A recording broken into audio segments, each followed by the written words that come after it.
Hello friends, welcome back to the channel, or welcome if you're new. I'm so happy you're here.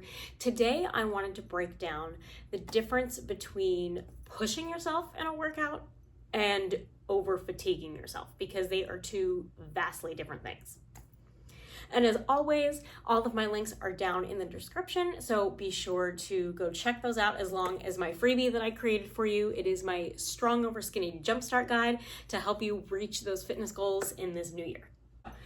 First things first, let's talk about what happens when you're working out. So when you're working out, you are essentially creating muscle damage, which is the whole point.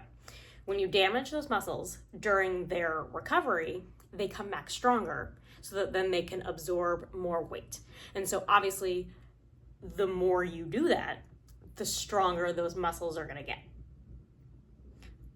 But there is a difference between pushing yourself during a workout and making it more challenging versus getting overly fatigued, overtired to a point where it becomes dangerous. So there are a couple of key things that I look for in my clients to tell me that somebody is tired and we need to call it, rather than they're just pushing themselves. So the first thing is dizziness or getting lightheaded. That's a sign to call it right there, because the last thing that you want to do in the middle of a workout is pass out. Absolutely not. We're not here for that. The second one is their inability to catch their breath, right? That is another one where you want to sit down, drink water, and give your body a chance to rest, because that's a sign. If you can't catch your breath, you've worked too hard. So the key here is we want to make sure that our muscles feel challenged during a workout, right? We want to feel like we are working, but we don't want to be in a huge amount of discomfort or pain. And so that's what I always tell people, is there's a difference between being sore and being in pain.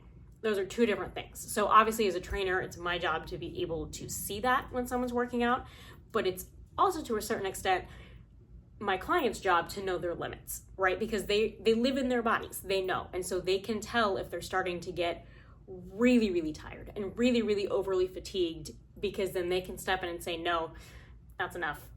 We need to call it. Because the last thing you want to do is allow yourself to get so dizzy and so lightheaded that you pass out and then hurt yourself, right? Because then that's going to set you back, and then it's going to have to restart the whole cycle, and nobody wants to do that. So it's really, really important that you listen to your body, and also make sure that you are working with a trainer who can tell the difference between pushing yourself and overly fatiguing yourself.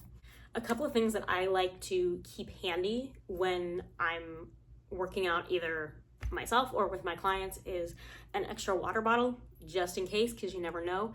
A sweat towel, specifically one that you can get wet and it cools you down a lot faster than just wiping your sweat off.